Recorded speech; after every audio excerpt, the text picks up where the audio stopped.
오늘은 기존 신학의 문제점, 즉 기존 신학의 잘못된 것에 대한 두 번째 시간을 갖겠습니다. 오늘 두 번째 시간은 지난 시간에 이어서 신론이 잘못되었다, 즉 하나님에 대해서 전혀 잘못 알고 있다. 그 첫 번째로 우선 하나님의 호칭에 대한 오해입니다.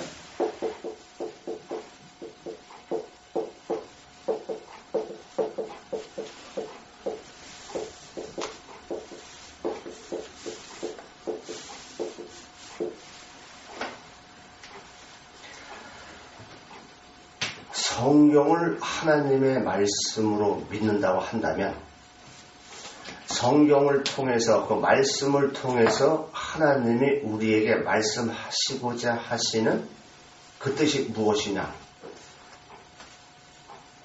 이것을 우리가 바로 알려면 하나님에 대해서 알아야 되겠죠, 그죠?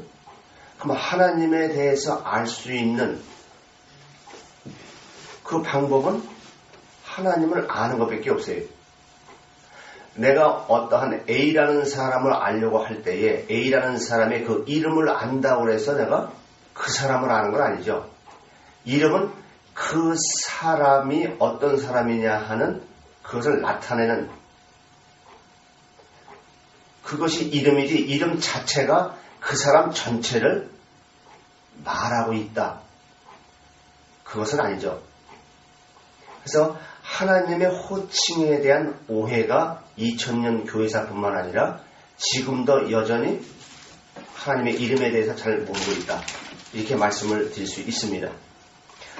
자, 그래서 성경에 나오는 그 하나님의 이름에 대해서 지금 사람들이 어떻게 알고 있느냐 하면은 여호와를 하나님의 이름으로 알고 있다.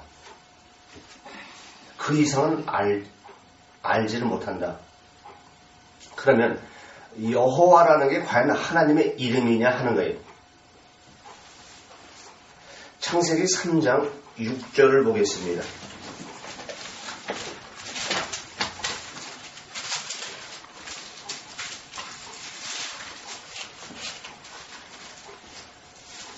출애굽기죠. 출애굽기 3장 6절. 죄송합니다. 출애굽기 3장 6절을 보겠습니다.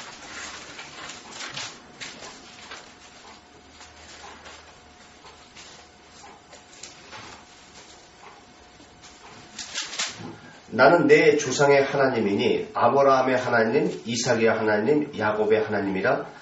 모세가 하나님 배웠기를 두려워하여 얼굴을 가리우매, 이렇게 기록되어 있습니다. 자, 그러면 하나님이 어떤 분이시냐? 그래서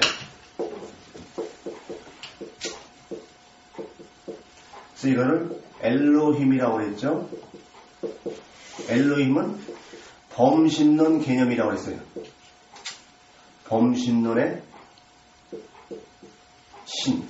그래서 범신론의 개념에서 엘로힘. 그래서 이것은 하나님이라는 것은, 물론 신은 하나님 외에 신이 없죠. 그러나 신이 있어요. 그것은 인간이 만들어 놓은 신이다. 그래서 그 인간이 만들어 놓은 신, 그 모든 것을 다 포함해서, 창조주까지 포함해서 하나님, 엘로힘이다, 제가 이렇게 말씀을 드렸어요. 그래서 그거를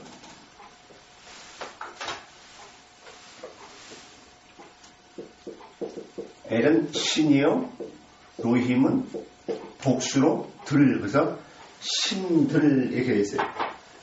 근데 우리가 이게 번역을 하나님으로 해놨기 때문에 창조주 하나님으로 사람들이 오해하고 있다.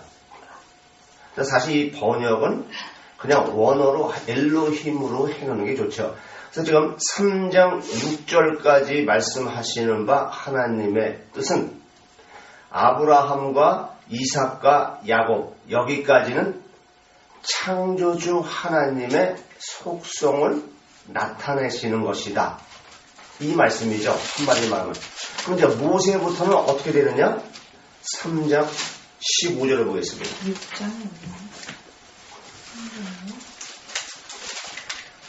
3장 15절에 보면은 하나님이 또 모세에게 이르되 너는 이스라엘 자손에게 이같이 이르기를 나를 너희에게 보내신 이는 너희 조상의 하나님 곧 아브라함의 하나님 이삭의 하나님 야곱의 하나님 여호와라. 이는 나의 영원한 이름이요 대대로 기억할 나의 표효이니라.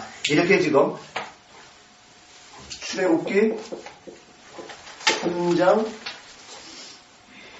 6절에서는 하나님으로 말씀하시고 그 다음에 출애굽기 3장 15절에서는 어떻게 해요? 3장 15절에서는 하나님 여호와 하나님 이렇게 말씀하시죠. 그죠? 그리고 출애굽기 6장으로 넘어가겠습니다. 6장 2절을 보면은 하나님이 모세에게 말씀하여 갔을 때 나는 여호와라. 내가 아브라함과 이삭과 야곱에게 전능의 하나님으로 나타났으나 나의 이름을 여호와로는 그들에게 알리지 않으셨다. 보세요. 지금 6장 2절에서는 아브라함과 이삭과 야곱에게는 어떻게 됐다? 전능의 하나님으로 나타났지만 이제는 어떻게 그들에게 여호와라고 전능의 하나님으로 나타났으나 나의 이름을 그들에게는 어떻게 해요? 여호와로는 알리지 않으셨대요. 그죠?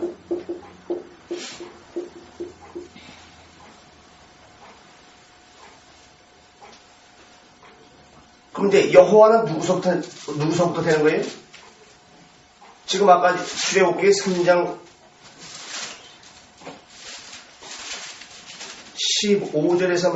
15절에서 말씀하는 것처럼 아브라함과 야곱과 이삭에게는 하나님, 그리고 이제 모세에게는 여호와로 나타나시겠다는 얘기죠. 그러면 이 하나님과 여호와의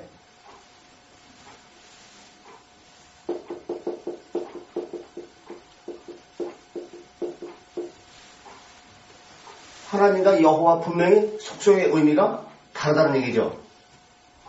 다시 말하면 아브라함과 이삭과 야곱에게는 전능의 하나님으로 나타났다는 얘기는 하나님이 창조주 하나님이 존재하시고 그 하나님에 대한 믿음을 갖게 하기 위해서 아브라함과 이삭과 야곱에게는 일방적으로 하나님이 믿음을 갖게 하면서 역사하셨다, 나타내셨다, 이러한 말이 되는 거예요. 근데 사실은 여러분들의 창세기 1장에서 또 하나님하고 여호와 이것이 정립이 됐기 때문에 여러분들이 좀 자연스럽게 이것이 받아들여지는 것이지 다른 사람에게 얘기하면 알아듣지를 못해요. 자, 그러면 이들에게는 여호와로 전능의 하나님으로 나타났지만 이들에게는 여호와로 나타나지 않았다는 얘기는 그들에게는 인격적 관계 안에서 내가 교제한 것이 아니다. 이제 그러한 의미가 되겠죠. 그럼 이제 모세에게는 여호와로 관계를 맺었다는 얘기는 이제 아브라함과 이삭과 야곱을 통해서 이제 창조주 하나님이 존재하시고 이 모든 것을 섭리하시고 주관하시고 이끌어가시는 그러한 신이 있는 것은 이제 너희가 믿었느냐? 이제 그렇다고 한다면 그 신은, 그 하나님은 이제 객관적으로 존재하는 것이 아니라 이제 주관화가 되어야 된다. 즉, 관계성, 인격적 관계를 이제 이루어 가야 된다. 라는 것을 이제 모세서부터 전개를 시키는 것이다. 그러면 하나님의 목적이 관계성, 교제, 그것을 이루기 위해서 인간을 창조했느냐? 아니에요. 하나님의 목적은 엘로힘에 있지 않고 또 여호와에도 있지 않고 하나님의 목적은 임마누엘에 있는 거예요. 그래서 마태복음 1장 23절을 보겠습니다. 마태복음 1장 23절을 보면은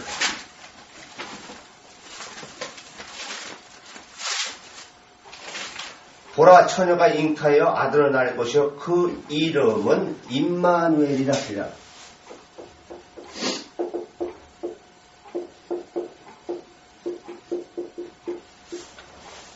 하나님의 궁극적인 목적은 임마누엘이 있지 창조주 하나님 존재하신다 여기에 목적이 있는 것도 아니요 이 하나님과 교제한다 여기에 목적이 있는 것도 아니다 이게.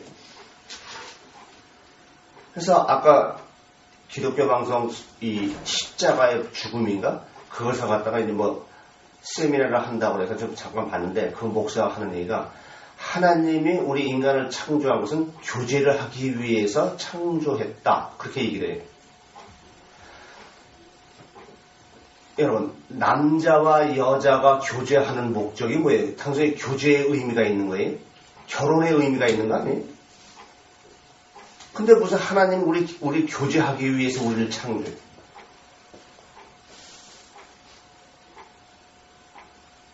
그래서 이와 같이 신론이 그 사람이 어떻게 정립하느냐에 있느냐에 따라서 성경이 전혀 틀려지는 거예요. 자, 그러면 지금 제가 이렇게 말씀을 드린 거를 한마디로 말씀을 드리면은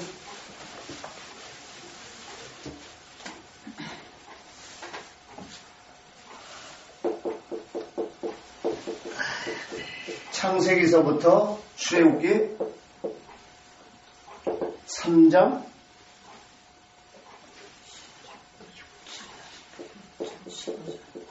6절까지는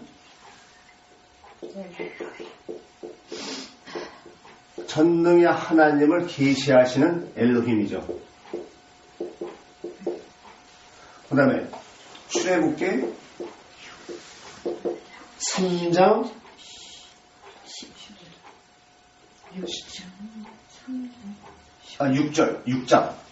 6장 3절이죠? 그죠? 출애굽기 6장 모세가요. 2절서부터 3장 사도행전 2장 마가의 다락방 총까지 1절이죠? 1절까지 여기가 여호와 그 다음에 사도행전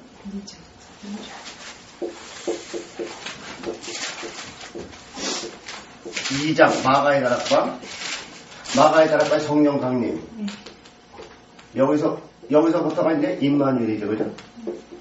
2장 2절 하는데 그래서 여기까지 그래서 성경 66권 전체를 나누면은 하나님이 창세기서부터 출애굽기 3장 6절까지를 엘로힘 하나님의 존재하심을 나타내시고 그리고 이 하나님이 이제는 객관적으로 존재하시는 것이 아니라 관계성을 이루어야 된다라는 것을 출애굽기 1장 2절부터 사도행전 2장 마가의 다락방 총까지 여기까지는 하나님이 여호와로 계시하시고 그리고 이제 이 여호와 하나님을 사도행전 2장 마가의 다락방 성령 강림 여기서부터 이제 임마누엘 이걸 말씀하시는 거예요.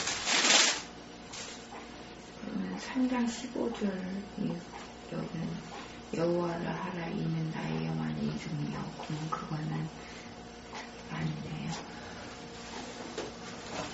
5세부터니까 지금 출애굽기 3장 15절 3장 15절에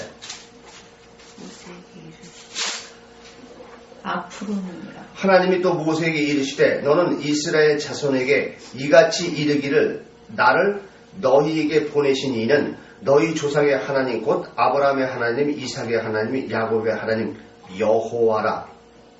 지금 그래서 아브라함의 하나님 이삭의 하나님 야곱의 하나님 여호와라 했어요. 그러니까 하나님 창조주 하나님을 존재하신다는 그 믿는 것 갖고 되지 않는다 이거예요. 그 하나님과 이제 여호와 관계를 가져야 된다. 그래서 이는 나의 영원한 이름이요 대대로 기억할 나의 표효인이다. 이렇게 된 거예요. 그러니까 하나님이 객관적으로 존재하시는 거를 그거를 갖다가 하나님이 계신다라고 돼서 그걸로 되는 것이 아니다 이거예요. 관계를 가져야 된다 이거예요. 그 관계를 어디서 가져야 돼요? 내면에서 가져야 돼요. 근데 여기서 여러분들이요 이거를 생각해야 돼요. 우리는 지금 성경 66권 전체를 갖다 통해서 이론적으로 마가의 다락방 이전하고 이후하고 이제 성령에 강림하셨다, 내주하셨다 이렇게 써있기 때문에 이론적으로 그렇지만은 실질적인 이 영적 원리로 봤을 때에 영신 하나님이 우리 눈에 보여야 안 보여요? 그럼 그분이 우리 심령 안에 들어온 게 알아요, 몰라요? 전혀 몰라요. 그러나 이론적으로는 그렇지만 실제 상황에 있어서는 구약 때나 지금 때나 오직 하나님과 관계를 할 수 있는 뭐예요? 믿음이에요. 그러니까 이미 여기서 나의 야곱의 하나님 여호와라 이는 나의 영원한 이름이요 대대로 기억할 나의 표현이라. 여기서 이 말씀을 했을 때는 이미 하나님은 마태복음의 임마누엘 여기 갖다 이것까지 다 내포하고 또 하나님이라는 전능하신 하나님 이 내포하고 삼위일체를 다 포함해서 말씀하고 있다는 걸 전제해놓고 여러분들이 보셔야 돼요.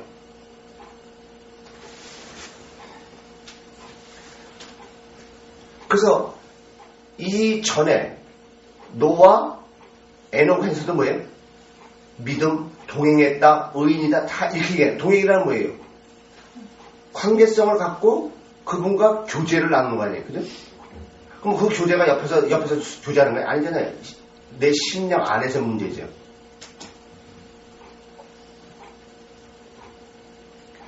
그래서 하나님, 여호와, 임마누엘 이것도 다 하나님에 따른 그 속성을 말하는 것이지 여호와가 하나님의 이름이 아니다. 그래서 그러면 왜 하나님이 그냥 하나님, 여호와, 임마누엘 이렇게 복잡하게 하느냐? 그것은 하나님이 그 이름에 따라서 하나님의 그 뜻을 말씀하시는 것이죠. 그럼 뭐예요? 뭘 말씀하시는 거예요?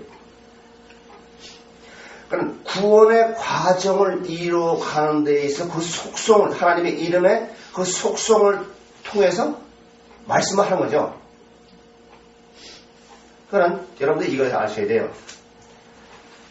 엘로힘 여호와 임마누엘을 알았다고 해서 되는 것이 아니라 그 이름을 통해서 하나님의 구원의 과정을 밟아가는 것이다. 고로 너희도 지금 이러한 하나님의 이름에 따른 그 속성, 구원에 따른 너희도 그 뜻을 이루어야 된다. 그 말씀을 하시는 거죠. 사실 우리가 성경 이해하는 데 있어 가장 쉬우면서도 어려운 게 바로 이 신론이요. 그 다음에 사람에 대해서 영과 혼의 정립이에요. 하여간 이것이 우선 정립이 돼야 여러분들이 성경을 보실 때에 하나님의 뜻을, 의도를 분명히 알 수가 있습니다. 그렇지 않으면은 왜 여기서는 하나님이라고 그랬고 왜 여기서는 또 여호와 하나님으로만 그들에게 나타내시고 아브라함과 이삭과 야곱에 나타내지 않았다. 왜 이렇게 얘기하는지를 전혀 모른다. 예를 들면 이래요. 여러분이나 저나 모태에서 태어나서 이제 사물을 분별할 수 있을 그때에 하나님에 대해서 여러분 알아요? 우리는 이스라엘 백성은 애당초 처음부터 하나님에 대해서 다 아는 걸로 알고 있고 아담도 가인도 아벨도 하나님을 알고 하나님에 대한 신앙이 있는 것으로 알고 있어요. 그건 아니에요.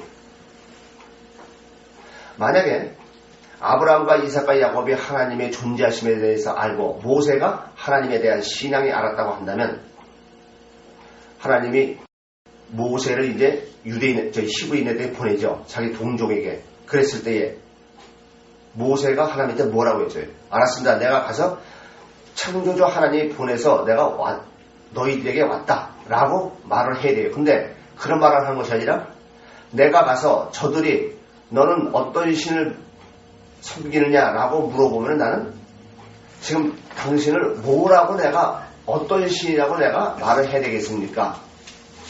이런 질문을 하면 안 돼요. 그러면 그렇게 질문한다는 얘기는 모세는 신앙이 있었다는 얘기예요? 없었다는 얘기예요? 없었다는 얘기예요. 그리고 그 당시에 사람들이 하나님 말고 다른 신을 섬겼다는 얘기 아니에요. 그 동시에 두 가지를 다 얘기하는. 그래서 하나님은 진짜 신은 창조한 하나님, 나밖에 없다. 그래서 스스로 있는 자다. 이게. 그러면 하나님은 스스로 있다는 얘기는 반대로 다른 신은 스스로 있다는 얘기예요? 없다는 얘기예요? 그건 누구에 의해서 만들어졌다는 얘기죠. 근데 하나님은 스스로 있다는 얘기는 당신은 누가 나를 만들지도 않고 또 누구의 간섭도 받지 않는 제1의 원인이다. 이런 얘기죠. 유일신이다. 이런 얘기죠.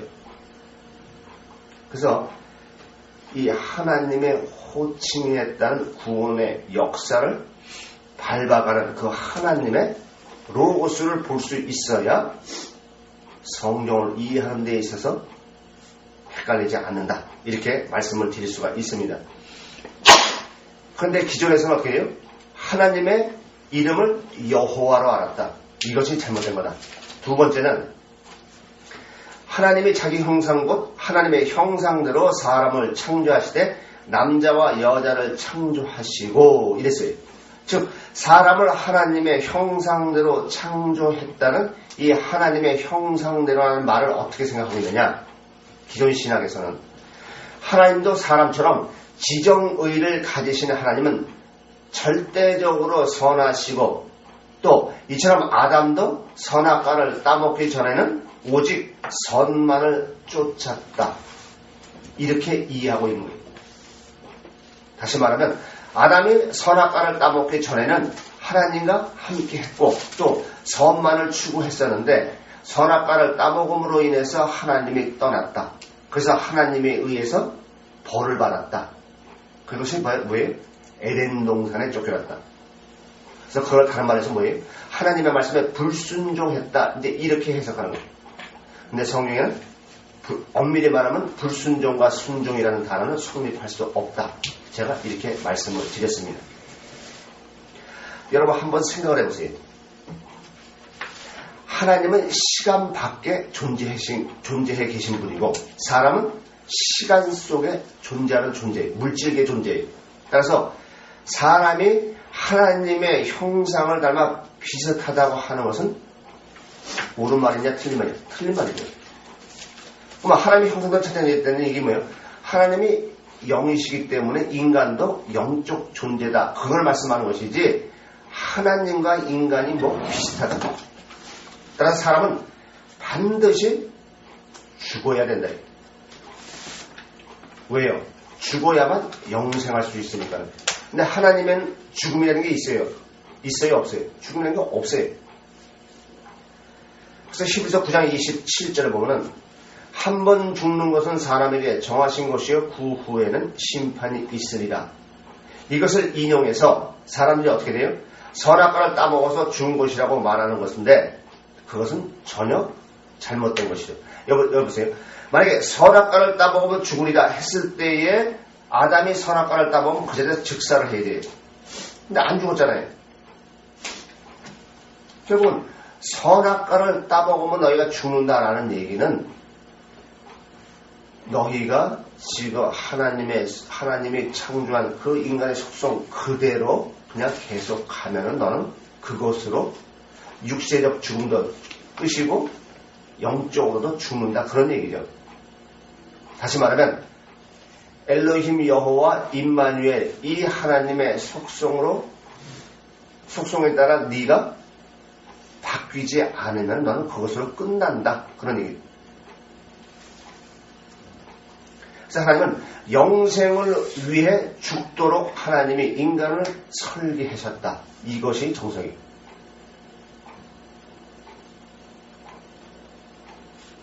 만약에 사람이 영원히 죽지 않는다고 한다면 천국과 지옥이 뭔 비슷해요? 결국은 이 땅에 하나님의 유토피아를 이뤄가는 지상천국을 이뤄가는 것이 하나님 목적이에요. 근데 선악과를 따먹었기 때문에 하나님이 죽는다고 해서 죽는다? 그러면 그게 말이 안 되죠. 하나님은 애당초 처음부터 하나님의 목적은 이 지상이 아니라 저 천국인데. 그래서 하나님의 형상이라는 말은 창조주께서 영적 존재인 피조물을 인격적 관계로 대하신다는 그러한 의미요. 두 번째는 하나님의 형상이 없으신데 형상이 있는 것처럼 기록한 것과 같이 보이지 않는 영적인 것을 보이는 것을 체험할 수 있는 세상의 것으로 비유로 기록했다. 이것이 바로 하나님의 형상이라는 말의 의미. 다시 말씀을 드리면 전지전능하신 하나님, 모든 것을 하나님이 주관하시고 섭리하시는 그 하나님이 인간에게서만큼은 그런 하나님의 절대 주권으로 역사하시는 것이 아니라 인격적 관계로 하신다. 두 번째는 형상이 없으신 하나님이 형상이 있는 것처럼 말씀하시는 것은 보이지 않는 그 하나님의 뜻, 그 하나님의 이루고자 하시는 목적, 그것을 영적인 것을 어떻게 해요? 보이는 것으로 체험할 수 있는 이 세상 것으로 비유해서 기록했다라는 것이 바로 하나님의 형상이다. 이런 얘기. 그래서 제가 이런 말씀을 드렸죠. 하나님이 이스라엘에 지나간 과거의 역사를 성경에 기록해서 우리 인간에게 보고한 것이 아니라 인간의 역사를 하나님이 연출해 가시면서 그것을 통해서 보이지 않는 하나님의 뜻을 우리에게 사건으로 말씀하신 것이다. 이것이 곧 하나님의 형상이라는 의미예요. 이해되시겠죠? 그래서 제가 이런 말씀을 드렸죠. 하나님의 형상과 모양이라는 것을 여러분들이 얼마만큼 정립하느냐, 그만큼 성경이 선명하게 보일 것이다. 이렇게 말씀을 드렸어요. 자, 그러면 그것을 갖다가 예를 들어서 말씀을 드리면 이래요. 하나님의 형상에 대해서 말씀을 드리면 하나님이 최초로 인간으로 하여금 하나님 자신을 직접적으로 현상으로 나타내시고 보여주시는 게 뭐예요? 성막이죠. 그러면 성막이 도대체 왜 하나님이 성막으로 말씀할 수밖에 없냐 이게. 인간은 보이는 것이 전부이기 때문에 보이는 것에 잡힐 수밖에 없어요. 그럼에도 불구하고 하나님이 노심초사하시면서 성막에 계시지 않음에도 불구하고 성막에 있는 것처럼 가시적으로 말씀하셨어요. 그게 하나님의 형상이에요. 그럼 왜 그렇게 하셨느냐 하는 거예요. 하나님이 존재하신다라는 걸 그렇게 말했음에도 불구하고 인간은 거기에 대한 믿음이 있어요, 없어요?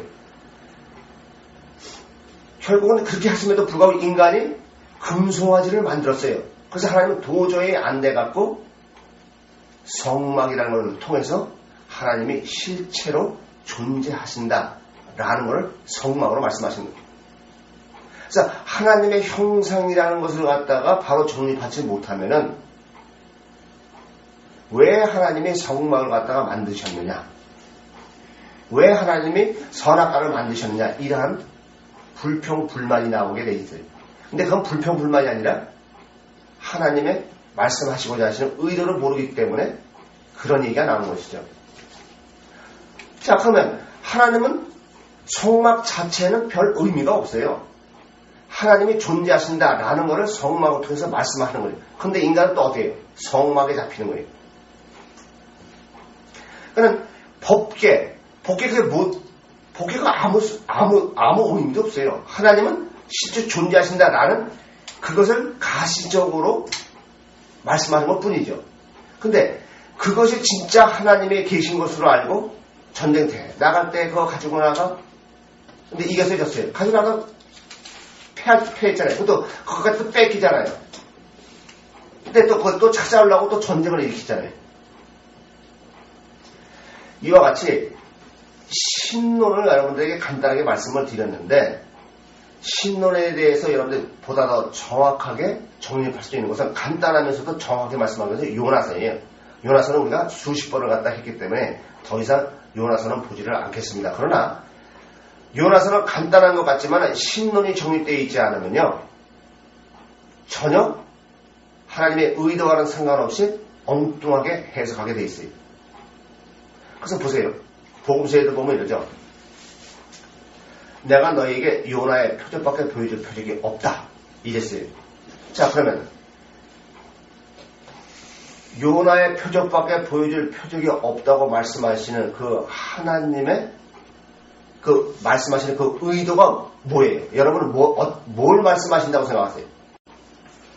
그래서 지금 이 유대인들이 예수님께 표적으로 보여달라는 것은 침례 요한처럼 거룩한 모습을 보여달라. 결국 종교죠. 그랬더니 예수님이 요나의 표적밖에 보여줄 표적이 없다. 얘기하는 건 뭐예요? 종교는 안 된다.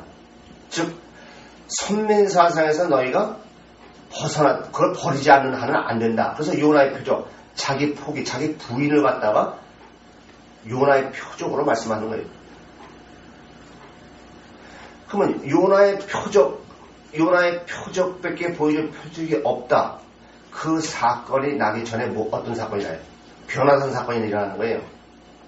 그래서 변화산 이전에는 예수님이 믿음이 없는 그들을 불쌍히 어떻게 하면 믿음을 갖게 할까 해서 표적을 보여달라는 얘기 안 해도 표적과 기사를 얼마나 많이 해요.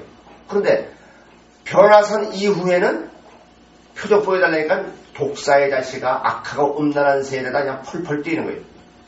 그러면 이렇게 말씀하시는 그 의도를 갖다가 아셔야 돼요. 그러면 이걸 알려면 예수님이 이렇게 하시는 의도를 알려면 어떻게 해야 돼요? 하나님의 이름에 따른 속성을 모르면 전혀 모르는 거예요.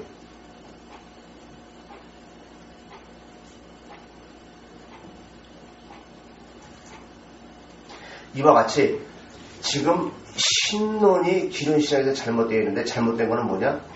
하나님의 이름에 따른 속성, 또 그 이름에 따른 하나님의 구원에 이루어가는 그 원리를 갖다 모르는 것이 가장 큰 문제다. 그 다음에 세 번째는 죄론이 잘못되었다.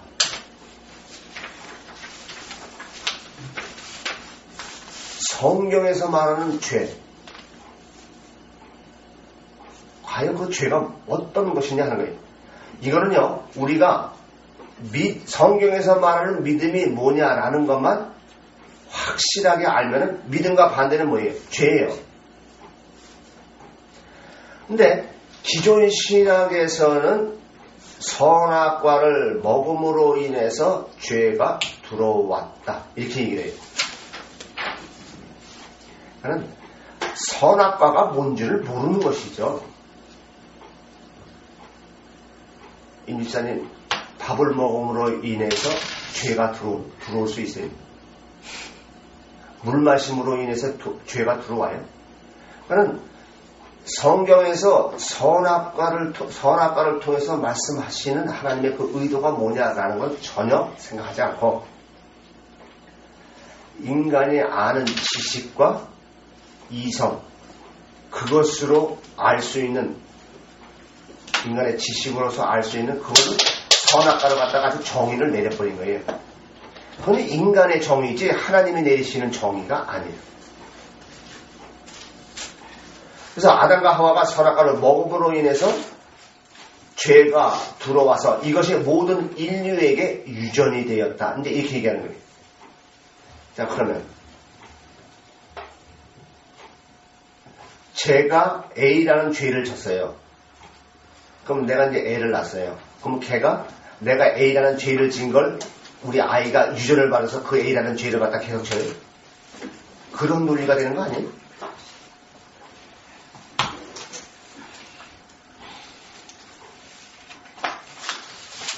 그러니까 이 영적 원리에 대해서 너무 무지해요. 자, 그래서 선악과를 따먹음으로 인해서 죄가 들어왔다고 하는데 우리가 한번 일반적 논리적으로 한번 생각해 봅시다.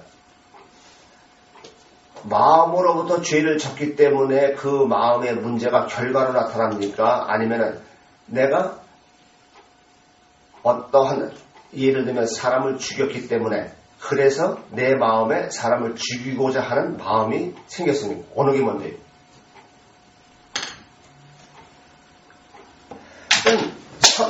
선악과를 먹고자 하는 마음이 선제되어 있었기 때문에 선악과를 먹은 것이다. 다시 말하면 하나님이 없는 그것을 선악과 따먹은 걸 말씀하는 것이지 선악과 자체를 따먹었기 때문에 하나님이 떠났다가 아니다 이게. 죄가 들어온 것이 아니다 이게.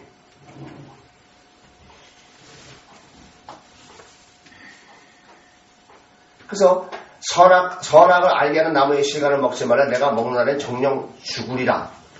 사실 이 하나님의 음성을 아담이 들었다. 그런데 하나님의 그 말씀을 듣지 않고 불순종해서 따먹었다. 이렇게 되는 거예요.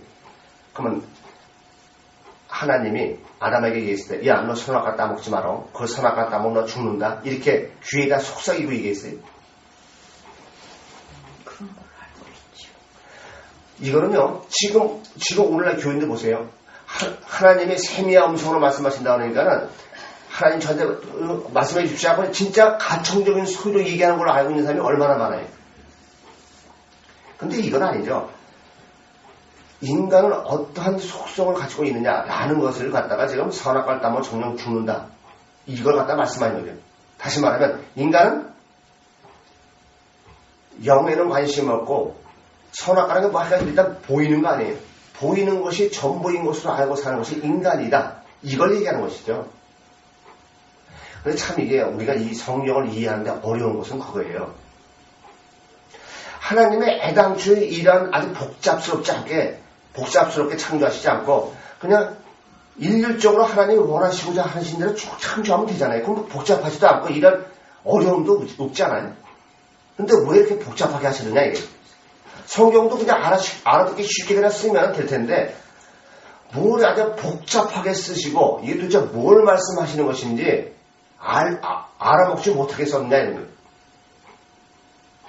바로 그게 인격적 관계라는 사실 잊지 마세요.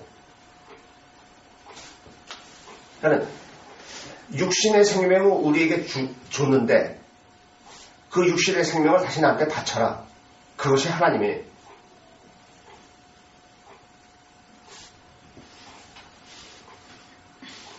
결국은 네가 선악과를 따먹으면 정녕 죽는다는 그 말은 다시 말해서 뭐예요? 사람의 애당초 하나님보다는 세상을 쫓고자 하는 마음으로 창조되어 있기 때문에 하나님의 음성을 들을 수 있다 없다? 없다. 하나님께 관심을 갖는다? 아니다. 그쪽 방면으로는 전혀 관심이 없는 것이 인간이다 이거예요. 저나 여러분이나 이렇게 이 밤중에 어떻게 하면 하나님의 말씀을 바로 깨닫고 그 말씀에 의해서 하나님이 나를 창조하신 목적을 이룰까? 그래서 허구많은 교회 중에서도 보잘것없는 이 교회에 와서 또 지금 이렇게 하면서 성경 공부하는 이유가 뭐예요? 다른 거 없잖아요. 영의 관심을 갖고 하나님의 음성, 즉 말씀을 듣고 그 들은 말씀에 의해서 내가 살고자 하기 때문에 하는 거 아니에요. 그 전에는 영의 관심이 있었어요? 없었잖아요. 영의 관심이 있다 할지라도 그건 영의 관심이 있는 것이 아니라 내 인간의 욕구를 충족시키기 위해서 신이라는 걸 갖다가 나름대로는 하나님 믿는다고 하지만 하나님이라는 신을 만들어 놓고 그 신과 거래해왔지 않느냐 하는 거예요. 그건 거래도 신앙이 아니죠.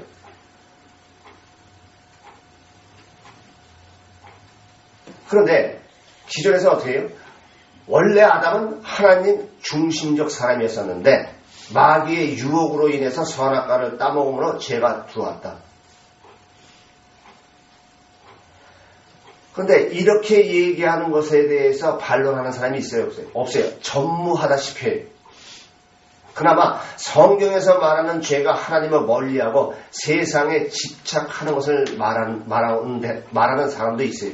그러나 그것을 다른 한편으로 어떻게 윤리 도덕적 죄로 이해하고 있는 것이 거의 99.9%예요. 자, 그럼 한번 생각해 보세요.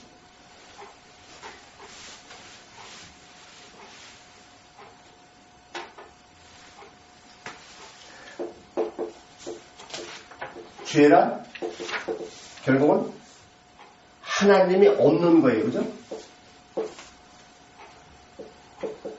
하나님이 없는 상태예요. 이것을 선악과로 말씀하신 거예요. 그럼 믿음은 뭐예요? 믿음은 죄하고 반대죠. 하나님이 없는 상태라면 하나님이 있는 상태예요. 그죠? 이걸 이제 생명나무로 얘기하는 거예요. 그래서 요한복음에서는 살리는 것은 뭐예요? 육이 아니라 영이라고 했어요. 그죠? 요한복음으로 얘기하면. 자, 그러면 믿음은 결국 뭐예요? 소유의 문제예요. 그죠? 영접이에요. 내주의 문제예요. 근데 이게 어떻게 믿으시기 바랍니다가 되고 이게 어떻게 의심의 반대의 개념 믿음이 될 수 있느냐는 거예요. 그래서 성경에서 말하는 죄가 뭐냐라는 것만 분명히 알면요. 성경에서 말하는 믿음은 죄와는 반대로 소유의 문제로구나. 그래서 내가 너희 안에, 너희가 내 안에, 내가 아버지 안에, 아버지가 내 안에. 사부예요. 심령의 소유의 문제예요. 관계성의 문제이지 윤리 도덕적 죄를 갖다 말하는 게 아니다 이거예요.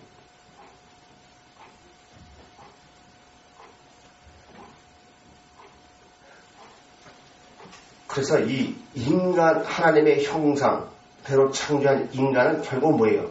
종교성이 있어야 돼요, 없어야 돼요? 종교성이 있어야 돼요. 그래야만 종교성이 뭐예요? 선하고자 하는 속성이에요. 그게 없으면 하나님 안 찾아요. 그래서 하나님은 다른 한편으로 인간의 속성, 보이는 것이 전부인 것으로 알고 살 수밖에 없는 그러한 속성으로 창조했지만 다른 한편으로는 또 뭐예요? 종교성을 줘갖고 선하고자 하는 신과 같이 되고자 하는 이러한 마음은 또 한편으로 다른 한편으로 주셨어요. 그러니까 이 둘을 우리가 정리하는데 이게 어려운 문제가 있는 거예요. 예를 들면 이거죠. 물질을 하나님이 주신 거예요? 안 주신 거예요? 근데 물질을 주시고 물질이 전부인 것을 하는 사람 죽는다? 이게 이해가 돼요. 6일 동안은 일해라. 그리고 제7일 쉬어라. 그래서 6일 동안 열심히 일해. 근데 그것을 안 된다. 그게 이해가 되느냐 이게. 이게 쉬운 것 같으면서도요. 우리가 실질적으로 이해하는, 정립하는 게 이게 참 어려운 문제예요. 그래서 우리 인간은요. 죽을 때까지 인간의 그 인성 버릴 수 있느냐? 없어요. 거듭난다 할지라도 그 인성은 죽을 때까지 쫓아다니는 게 인성이에요. 인성이 다른 얘기가 뭐예요? 보이는 것, 육체, 내 생각과 판단, 여기서 벗어날 수 없는 게 인간이다. 이거. 이와 같이 성경에서 말하는 죄가 뭐냐라는 것만 우리가 확실하게 정립해도 종교로 빠지지는 않는다. 그러면 윤리 도덕적 죄를 져도 괜찮으냐? 아니죠. 그것은 신경 쓰지 말아요. 내가 끊고 자르는 거에 내 온 마음을 다하고 뜻을 다하고 목숨을 다해서 끊고 자르는 거에 관심을 둘 것이 아니라 뭐예요? 선한 양심을 가지고 하나님께 나아가는 것에 우리가 전부다. 이렇게 말씀하잖아요. 베드로후서에서. 그러면 그분에 의해서 자동적으로 안 되어지는 것이죠. 우리 기독교는요. 되어지는 신앙이지 되라 신앙이 아니에요. 되어지는 거하고 되라 하고는 전혀 틀려요. 근데 되어지라고 얘기해요? 되라고 얘기해요? 되라는 얘기는 주체가 나예요. 되어지는 것은 주체가 내가 아니에요. 누구에 의해서 내가 피동적으로 되는 거예요. 종교는 되라고 기독신앙은 되어지는 것이에요.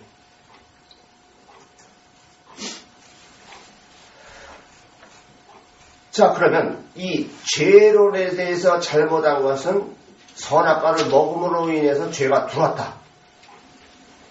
이렇게 해서 이제 죄론이, 기존에서 이제 죄론을 갖다 얘기하는데 두 번째 또 우리가 생각해야 될 것은 율법을 주신 목적을 오해했다. 그러므로 인해서 죄에 대해서 잘못 알았다. 자, 봅시다. 하나님은 우리에게 율법을 주신 것은 율법을 지키라고 주신 것이 아니라 지킬 수 없다는 것을 깨닫고 지키고자 하는 자기 의지를 포기해라. 그래서 그것 때문에 주신 것인데 지키라고 준 것으로 알고 열심히 지키려고 한다. 그것 자체가 뭐다? 죄다 이게. 그래서 기독 신앙이 어떻게 했어요? 종교화가 돼버린 거예요. 다시 말하면 이거죠. 우리가 자녀를 키울 때 우리는 예를 들면 이런 거예요. 내가 그런 경험과 체험을 했기 때문에 저거는 된다 안 된다 알아요 몰라요? 알아요.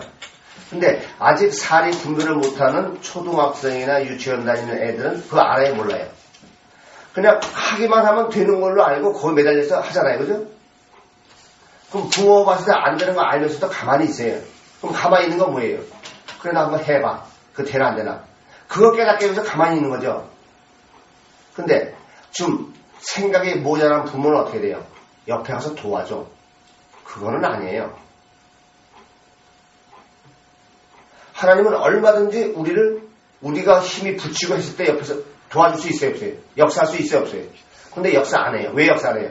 너 한번 해봐. 네가 할 수 있는지 없는지.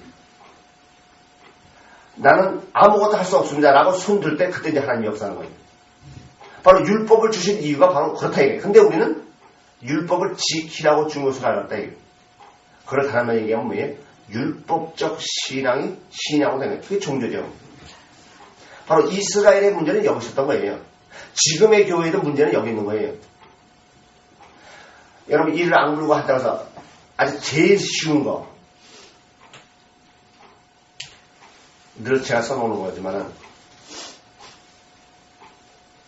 어떤 A라는 사람이 있어요. 근데 저 사람을 내가 이제 미워하지 말아야지. 그러면서 큰맘 먹어 40일 근식이 들어왔어. 그래서 내려왔어. 근데 그 사람 만나면 안 미워요?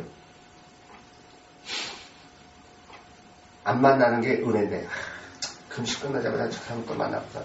또 나를 또 시험 들게 하면 어떡해. 그죠?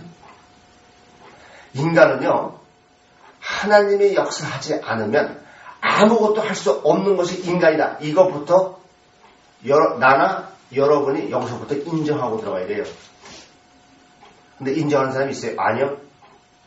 내가 마음만 먹고 열심히 하면 하는 것으로 전부 알고 있는 게 인간이요. 그러면 세상 사람은 몰라서 그렇다 칩시다. 근데 교회에 나오는 교인들은 어때요? 목사들은 어때요? 여전히 똑같은 범주 안에서 말하고 있지 않느냐 하는 거예요.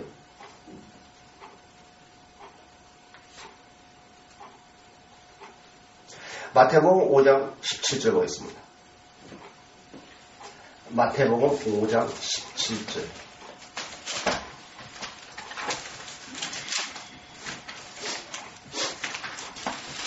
내가 율법이나 선제나 폐하러 줄로 생각하지 말라. 폐하러 온 것이 아니여 완전케 하려 함이로다.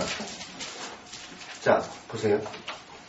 율법이나 선제를 폐하러 오지 않았다. 즉 율법이나 선제는 뭐예요? 구약을 말씀하는 거죠. 이것을 폐하러 온 것이 아니라 완전케 하러 왔다. 그럼 완전케 하는 게 뭐냐 이거예요. 율법이나 선제를 완전케 하는 게 뭐냐 이거예요.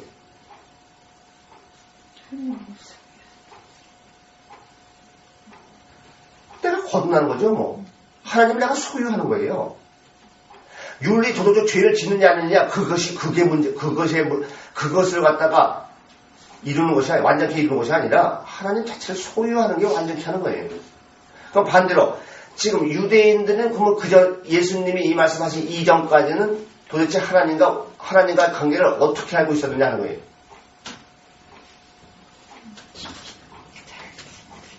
말씀에 지금 말씀 하나님의 말씀하신 말씀대로 순종하면서 사는 그것을 하나님의 뜻을 이루는 걸로 알고 있지 않았냐. 근데 하나님은 예수님은 그와는 좀 반대로 얘기해요. 그럼 결국은 지금 너희들이 그렇게 열심히 신앙 생활을 하는데 그것은 결국 하나님 받는 것이 아니다. 이런 얘기밖에 안 되는 거예요. 그죠? 그러니까 말은 내가 율법이나 선지자 폐하러 온 줄로 생각지 말라. 폐하러 온 것이 아니라 완전히 하려 합니다. 라고 했을 때는 이스라엘이 보는 하나님 보는 시각과 예수님이 하나님 보는 시각은 전혀 틀리다. 이런 얘기죠. 이스라엘은 행위적, 외적인 것이요. 예수님은 내면의 문제요. 중심의 문제다. 영적 관계성의 문제다. 이렇게 이제 딱 구분해버리는 거죠. 마가복음 7장 13절 보겠습니다. 너희의 전한 유전으로 하나님의 말씀을 폐하며 또 이 같은 일을 많이 행하느니라. 너희의 전한 유전. 보세요. 하나님의 전한 것이 아니라 너희의 전한 유전이에요. 그러면 하나님과 관계가 있었다는 얘기야, 없었다는 얘기겠어요? 하나님과 전혀 없었다는 얘기예요. 그러면 이걸 갖다 지금으로 얘기가 뭐예요? 말은 성경이 하나님의 말씀이라고 하지만 하나님 말씀보다 뭐가 위에요? 교리죠. 교리로 지금 하나님의 말씀 저도 폐하고 있잖아요. 보세요. 교회에서 조그만 교회는 그러다 치더라도 웬만한 큰 교회 가면 하나님 찾아요? 우리 목사님 찾아. 우리 목사가 하나님보다 위야. 그래서 성경에 뭐라고 써있냐고 상관없어. 우리 목사가 이랬기 때문에 그게 정답이야. 그럼 그게 곧 하나님 말씀 폐하는 거 아니에요? 그래서 제가 늘 그랬죠. 우리의 신앙의 기준은 어디까지나 뭐다? 성경이다. 이게. 성경을 앞질러서도 안 되고 성경을 뒤쳐도 안 돼. 오직 성경 66권 전체. 요거. 그게 기준이 되고 그게 잣대가 돼야 돼요. 요한복음 7장 19절.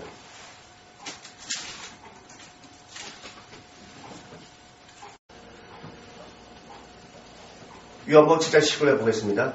모세가 너희에게 율법을 주지 아니하였느냐? 너희 중에 율법을 지키는 자가 없도다. 너희가 어찌하여 나를 죽이려니? 아니, 이스라엘 유대인들처럼 율법을 철저히 지키는 사람이 어디 있어요? 그런데 지금 그들을 칭찬하는 것이 아니라 오히려 나를 죽인대요. 여러분, 그건 제가 얘기했죠.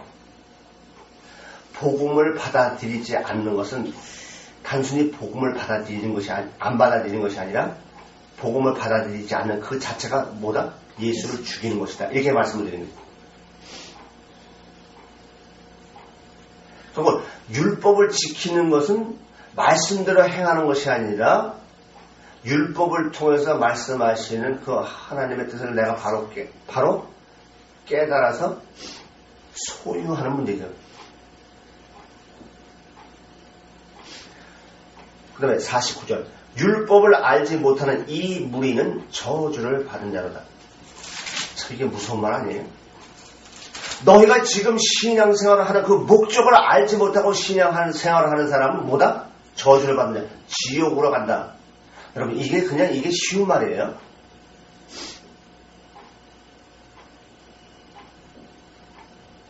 아니 지금 교회 생활을 하는 사람들처럼 율법 모르는 사람이 어디 있어? 성경 모르는 사람이 어디 있어요? 그럼 성경을 모르면 저주 간다는 얘기예요? 성경 모르면 저주. 지금 성경 말씀을 모르면 저주 받는 것이 아니라 성경을 통해서 말씀하시는 하나님의 그 의도, 그 뜻, 그것을 소유하지 못하면 지옥 간다. 로마서 2장 19절, 13절. 하나님 앞에서는 율법을 듣는 자가 의인이 아니요 오직 율법을 행하는 자라야 의롭다 하심을. 이제 이게 문제가 되는 거예요. 보세요.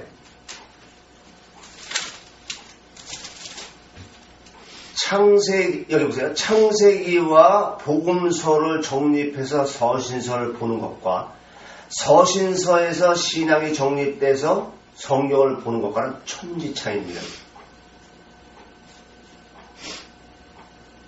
서신서로 정립된 시각하고 성경 절대로 알 수 없어요. 알 수 있는 건 뭐예요? 그들이 할 수 있는 말은 딱 하나예요. 행함. 봐라 지금 여기서도 봐라. 율법을 갖다가 행하는 자가 의롭다 그러니까 행함을 강조해요. 근데 지금 이게 그런 얘기예요. 창세기와 복음서로 정립된 사람은 이걸 한눈에 딱 그냥 금방 캐치할 수 있어요. 맞아. 하나님이 우리를 창조하시고 율법을 주신 것은 하나님과의 관계를 이루는 것, 즉 하나님을 소유하는 거야. 이게 간단해요. 근데 서신서로 정립된 시각 갖고는 그들이 생각하는 건 딱 하나입니다. 행함.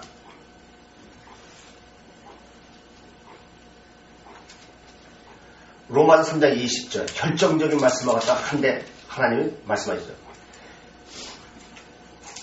그러므로 율법의 행위로 그의 앞에 의롭다 하심을 얻을 육체가 없나니 율법으로는 죄를 깨달습니다. 로마서 2장 13절과 로마서 3장 20절하고 정반대적인 얘기예요. 근데 이게 반대적인 얘기예요? 아니요. 똑같은 말씀이에요. 로마서 8장 4절 육신을 쫓지 않고 그 영을 쫓아 행하는 우리에게 율법의 요구를 이루어지게 하려 하십니다. 이것도 선악과를 통해서 말씀하시는 그 하나님의 의도를 바로 알면은 이 말씀은 창세기에서 말씀하시는 선악과 사건하고 똑같은 말씀입니다. 금방 캐치할 수 있습니다. 그런데 창세기와 복음서로 정립되어 있지 않은 시각 가지고 지금 로마서 8장 4절 육신을 쫓지 않고 그 영을 쫓아 행하는 우리에게 율법의 요구를 이루어지게 하려 하십니다. 전혀 모릅니다. 그러니까 육신을 쫓지 않고를 갖다 어떻게 해요? 단순히 세상에 치우쳐서 세상에서 쾌락을 쫓지 않고 이제 이렇게 나가는 거예요. 그 다음에 네 번째, 기존 신앙의 잘못된 점은 구원론이 잘못되었다. 하나님의 창조의 목적과 성령을 주실 목적에 대해서 오해하다, 잘못 알았다. 그래서 네 번째는 구원론이 잘못되었다.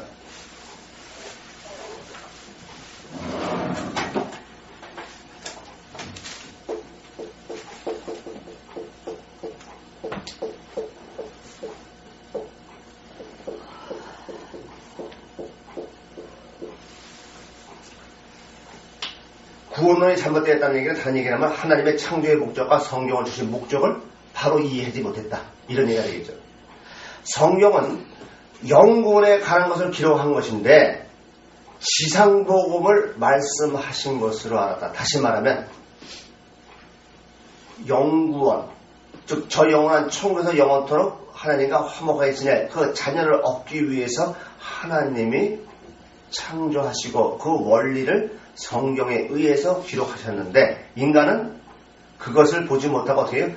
이 지상에서 인간과 인간 간에 화목하게 지내고 다른 사람을 도와주고 봉사하는 이러한 지상 천국을 이루어가는 복음으로 알았다. 이거예요.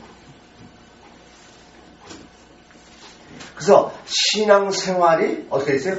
기복생활이 되었다. 이거는요, 다른 사람한테 가서 얘기해도 다 인정을 해요. 그러나 막상 실생활에 들어가면은 야, 그래도 우리 사람인데 먹고 살아야 되지 않느냐? 하나님이 이거 다 주셨는데 그래도 누려야 되지 않느냐? 이제 이렇게 나가요. 그래서 지상복음으로 안 그것에 대한 실질적인 예가 뭐예요? 첫째, 치유사건, 성경에서 말하는 치유사건이 영구원에 관련된 것으로 아는 것이 아니라 어떻게 돼요? 치유사건 그 자체로 말한다. 그러니까 성경에서 말하는 그 치유의 사건을 병 고치는 기복으로만 알았다 이게 영적으로 알지 못하고. 그래서 이거를 갖다가 아주 성경에서 대못을 갖다가 딱 박아놓고 말씀하시는 게 뭐냐면은 마태복음 봅시다. 마태복음 11절.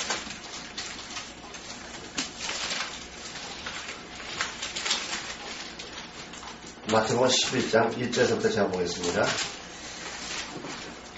예수께서 12제자에게 명하시기를 마치시고 이에 저희 여러 동네에서 가르치시며 전도하시려고 거기를 떠나가시니라. 요한이 옥에서, 지금 보세요.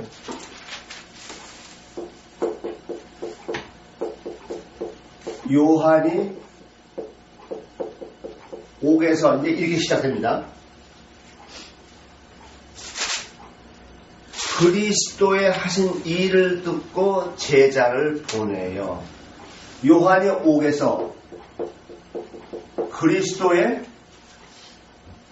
이 일을 듣고 제자를 보냈어요. 그죠? 그러면 제자를 보냈지만 실질적으로 누가 하는 거예요? 요한이 하는 거죠. 자, 3절. 예수께 여짜오되 오실 그이가 당신이오니까 우리가 다른 일을 기다리오니까. 여태까지 주의 길을 예비한 그 모든 것이 완전히 개판이 돼버린 거예요. 무용지물이 돼버린 거예요. 그죠? 그러면서 4절. 예수께서 대답하여 가라사대 너희가 가서 듣고 보는 것을 요한에게 고하라. 그러면서 소경이 보며 앉은뱅이가 걸으며 문둥이가 깨끗함을 받으며 귀머거리가 들으며 죽은 자가 살아나며 가난한 자에게 복음이 전파된다 하라. 누구든지 나를 인하여 실족하지 아니하는 자는 복이 있도다 하시니. 자, 그러면은 5절에서 소경이 보며 앉은뱅이가 걸으며 문둥이가 깨끗함을 받으며 귀머거리가 들으며 죽은 자가 살아나며 가난한 자에게 복음이 전파된다. 도대체 이 말씀이 뭐냐는 거예요. 아니, 침례 요한이 제자를 보내서 그리스도가 하신 일을 듣고 이제 제자를 보내서 물어보는 거예요. 근데 생뚱맞게 내가 이런 사람이다 하고 쭉 얘기하는 것이 아니라 가서 이제 그대로 보고 들은 걸 그대로 전하라. 그러면서 소경 얘기가 나오고 앉은뱅이가 나온다 이게. 그럼 이게 도대체 무슨 얘기냐 이게.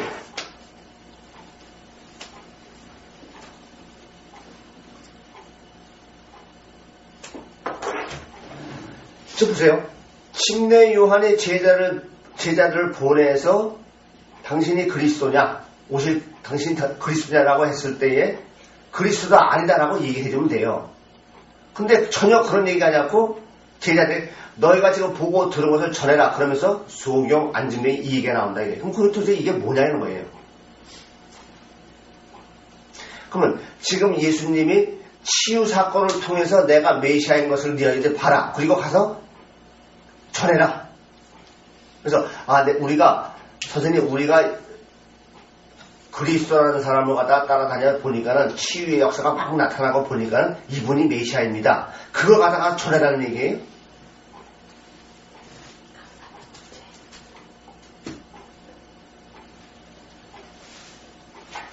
그러면 요한이 옥에서 이건 안 줘도 돼요. 그죠? 그럼 결국 뭐예요? 요한이 주의 길을 얘기한다요. 그죠?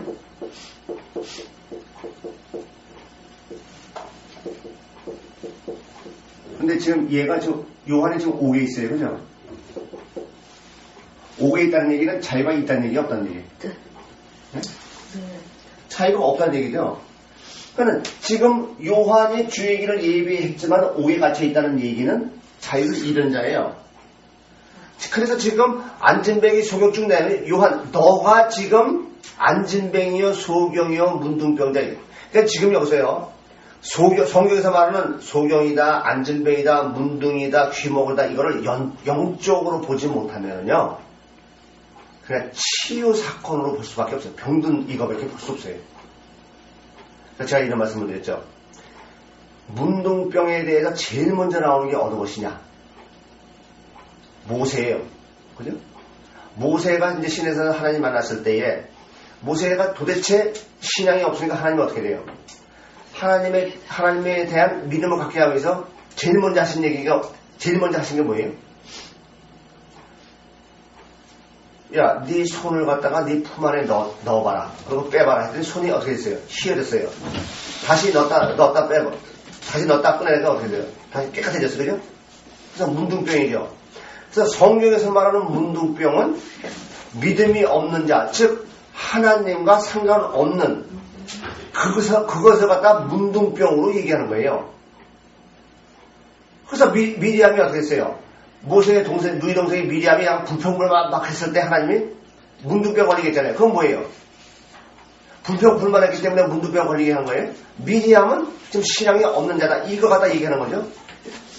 그 다음에 나오는 게 뭐예요? 혈루증이죠. 혈루증이 뭐예요? 그것도 하나님과 믿음이 없는 영적 의미를 갖다 혈루증이에요. 그래서 피는 생명의 근원이다 했을 때 성경에서 레위기에서도 얘기하잖아요. 그럼 피를 계속 흘린다는 얘기는 뭐예요? 생명이 있다 없다. 없다는 얘기죠. 그건 하나님과 상관없는, 믿음이 없는 자다. 그래서 그걸 갖다 그대로 이제 복음서에서 12의 혈루증 하는 여인, 이제 그 사건은 이제 거기서 정리되면 이게 이제 어떤 의미인지 알죠. 두 번째는 오병이어 사건도 영구원에 관한 것인데 인간의 식생활을 해결해주는 기복 행위로 알고 있다. 우리가 이것도 간단히 생각하면 그래요. 아니, 전지전능하신 하나님, 볼도 5개, 물고기 2마리가 있어야만 5,000명을 먹여요. 그러니까 이 오병이어도요, 마태, 마가, 누가, 요한복음 1선에 딱 놓고 오병이어를 통해서 말씀하시는 게 뭐냐라는 것을 딱 한번 정립하면요, 이거는 인간의 식상한 해산의 문제가 아니라 영적인 문제, 하나님과의 관계성의 문제라는 걸 한눈에 딱 알 수가 있어요. 눈만 바로 뜨고 보시면. 그래서 제가 이런 말씀을 드렸죠. 떡을 떼어 축사하신다 했을 때 그 축사가 우리는 어떻게 알고 있어요?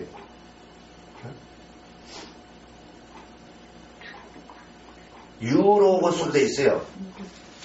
그러니까 생선을 갖다가 축사했을 때는 유카리스로 돼 있단 말이에요.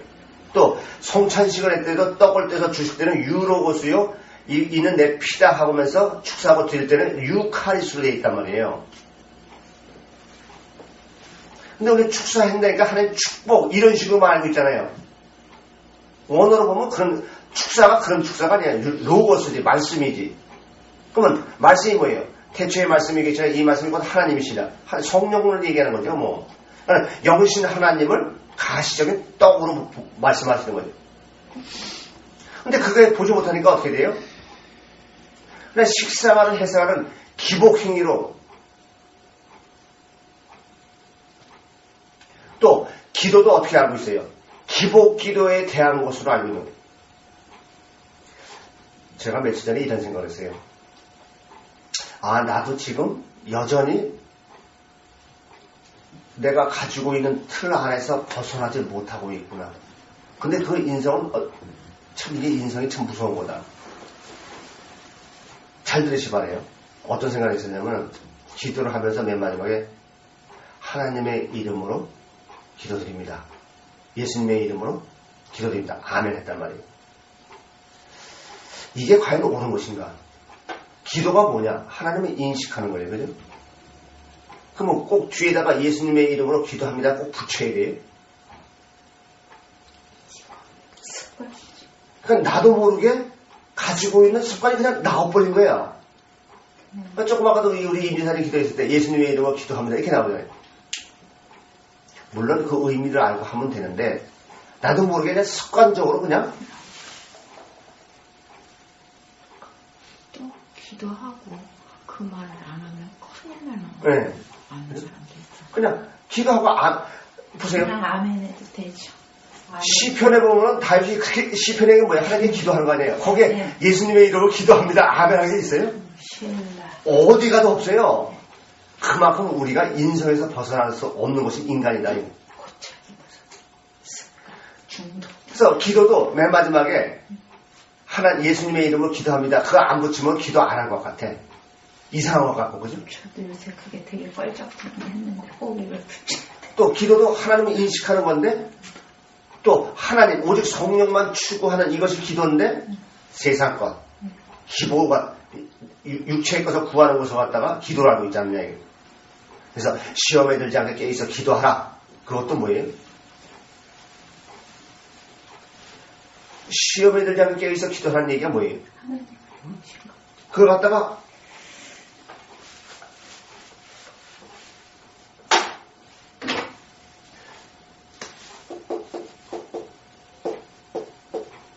시험에 들지 않게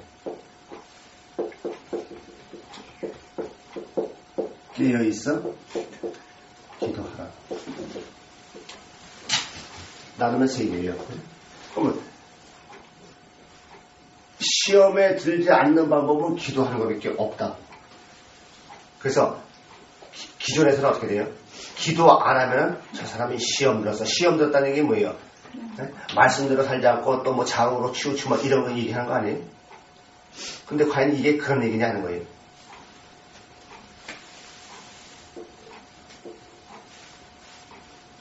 시험이라는 얘기는 인간은 인본, 세상, 보이는 것, 이거에 잡힐 수밖에 없어요. 다시 말하면 그러니까 기도하는 얘기는 하나님을 인식하는 것이죠.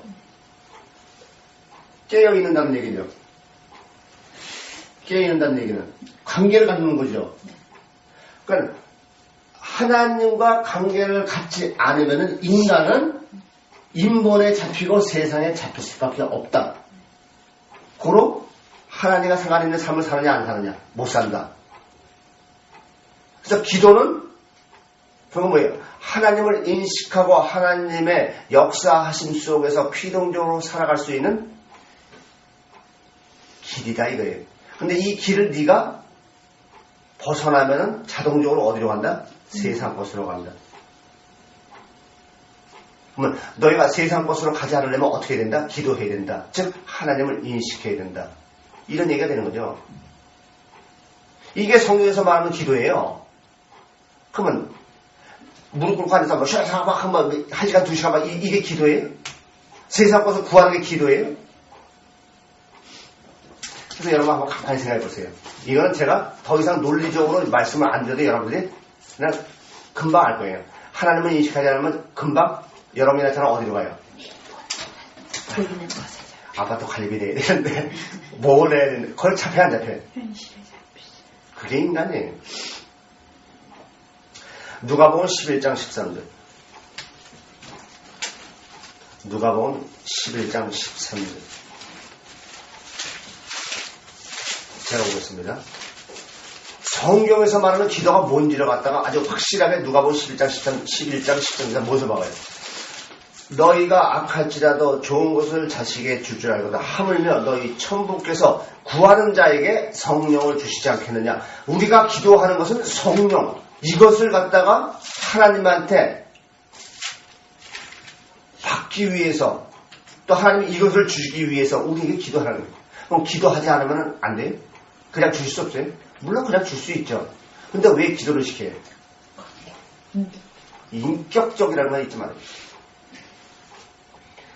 요한복음 3장 5절 6절.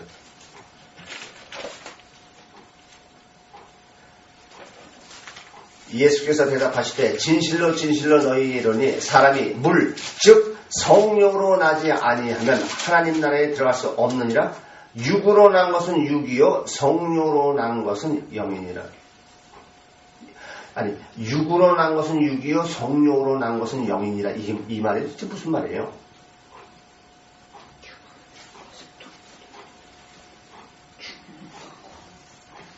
육으로 난 것은 육이요 성령으로 난 것은 영이니. 그러면 육으로 거듭날 수 있다는 얘기 없다는 얘기. 육으로 행위로서 천국에 갈 수 있다는 얘기 없다는 얘기. 천국에 갈 수 있는 얘기는 하나님 나라에 들어갈 수 있는 길은 오직 딱 하나. 뭐예요? 성령이다. 그러니까 행위로 되는 것이 아니라 심령의 문제다 이런 얘기죠. 사도행전 1장 5절. 요한은 물로 침례를 베풀었으나 너희는 몇 날이 못되어 성령으로 침례를 받으리라. 요한복음 1장 12절. 영접하는 자 곧 그 이름을 믿는 자들에게는 하나님의 자녀가 되는 권세. 그러니까 영접 뭘 영접해요? 성령이죠. 그 사람이 하나님의 자녀가 되는 권세를 주신 거고 그 사람이 하나님 나라에 들어갈 수 있는 자격을 얻은 사람이에요. 그래서 요한복음 사도행전 16장 31절에서는 가로되 그냥 예수를 믿으라가 아니에요. 주 예수를 믿으라. 그리하면 너와 내 집이 구원을 얻으리라. 구원 얻는 길은 딱 하나예요. 주 예수를 믿는 것이 아니라 주 예수. 이제까지 내가 내 주인이 되었던 것을 하나님으로 바꾸려면 어떻게 돼요? 그냥 완전 없어져야죠.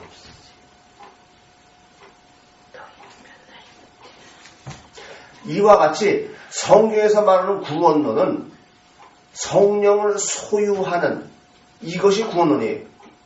근데 지상복음, 인간과 인간 간의 화목을 이루는 이것이 곧 구원의 조건이냐 교회에서 화목을 얼마나 강조해요. 또 윤리 도덕적 죄를 갖다가 짓지 않는 그것이 곧 또한 죄를 갖다 짓지 않는 것이요. 그것이 곧 구원을 이루는 조건인 줄 알고 얼마나 강조를 해요. 그러나 예수님은 예수님 앞에 온 사람에게 너 회개하고 왔어? 단 한 번도 물어본 적이 없어요.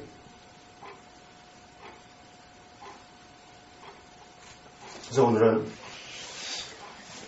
기존 신앙의 문제점이다. 신론과 죄론과 구원론에 대해서 생각해 봤는데 다음 시간에는 이 구원론에 대해서 두 번째 문제에서부터 오늘 맞아 이거 하나 있는 거 맞아 해야 되겠네. 구원론 잘못되었다는 건 속죄 제사 및 예수님의 십자가의 죽음 등 대속을 구원을 하고 있다. 다시 말하면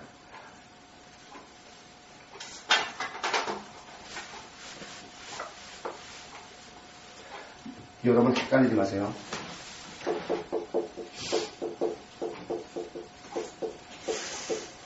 속죄 제사 그리고 예수님의 십자가의 죽음 이거를 뭘로 알았다?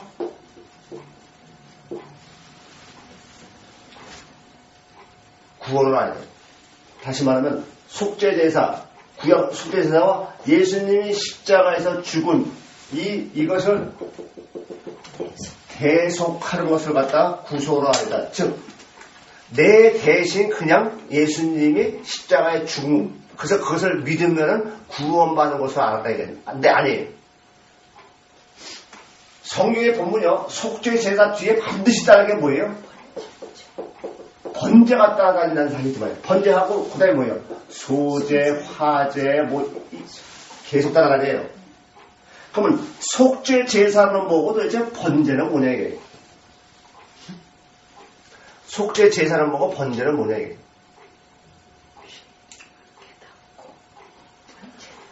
속죄제사를 다르게 얘기하면 율법이죠. 그러니까 죄인이라는 걸 깨닫는 거예요. 그러니까 죄인을 깨달으면 이걸로 끝나는 것이 아니라 그냥 뭐예요? 번제. 나를 하나님께 제물로 드려야 되는 거야. 이게 번제예요. 그래서 번제 뒤에는 항상 뭐예요? 번제를 할지니라 그러면서 그거를 불에 태워서 그래서 향기가 하늘로 올라가서 하나님 그 흠양하셨다 이렇게 얘기하잖아요. 그러니까 번제도 번제도 두 가지가 있다는 얘기죠. 행위의 번제가 있고 정말 내 마음을 완전히 불에 태워갖고 하나님께 드리는 그죠? 그걸 다르게 얘기하면은 습관적 신앙 뭐 이런 얘기할 수 있겠는데 그냥 성경적으로 얘기했을 때는 속죄제사 다음에 반드시 번제가 따라온다. 즉 예수님이 십자가의 죽음으로 인해서 내가 내 죄를 대속하신 것이 아니라 예수님이 십자가에 돌아가신 자기 포기하는 것처럼 나도 십자가에 나를 죽여야 된다. 그랬을 때에 뭐가 된다? 죽으려면 어떻게 돼요? 내가 마음을 드려야죠. 그건 똑같은 얘기죠. 그거는 근데 기존에서 어떻게 돼요? 속죄 제사 교회만 나오면 또 예수님이 내 죄를 위해서 십자가에 돌아가서 그것만 믿으면 구원을 받는 겁니다. 백날을 믿어봐야 그건 안 돼요. 그래서 요한복음 1장 보겠습니다. 요한복음 1장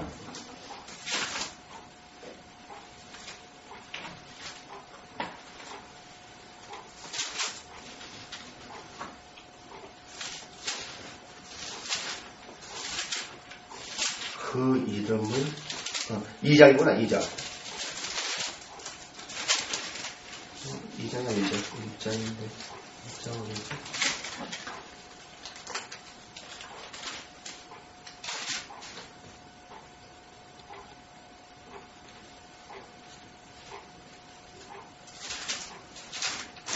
아 2장 23절이네 2장 23절 6월절에 예수께서 예루살렘에 계시니 많은 사람이 그 행하시는 표적을 보고 그 이름을 믿었으나 예수는 그 몸을 저에게 의탁치 아니하셨으니 이는 친히 모든 사람을 아십니다.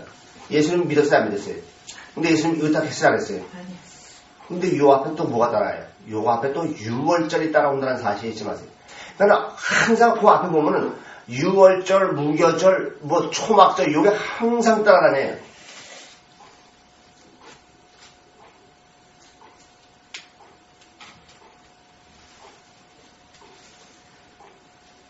그래서 회개, 선행 등과 같이 종교적인 것이 구원의 조건인 것을 아는데 그것이 구원의 조건이 아니라 바로 보혜사 성령을 내 마음의 주인으로 영접하는 이것이 구원의 절대적 조건이 된다. 이거예요.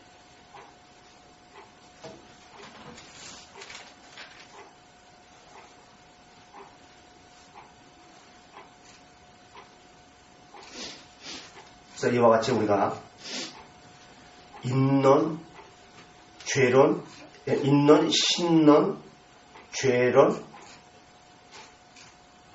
구원론 이렇게 오늘 시간까지 정립했는데 다음 시간은 기독론에 대해서 정립하는 시간을 갖겠습니다. 사실 이것은 더 많이 있죠. 교회론, 성령론 많이 있죠. 근데 요한복음 1장 1절로 18절 설교하면서 아마 그것은 다 여러분들 익히 잘 알고 있을 줄 압니다. 그래서 지금은 간단하마 인론과 신론, 죄론, 구원론에 대해서 살펴보았습니다. 다음 시간에는 구원론에 대해서 우리가 생각하는 시간을 갖겠습니다.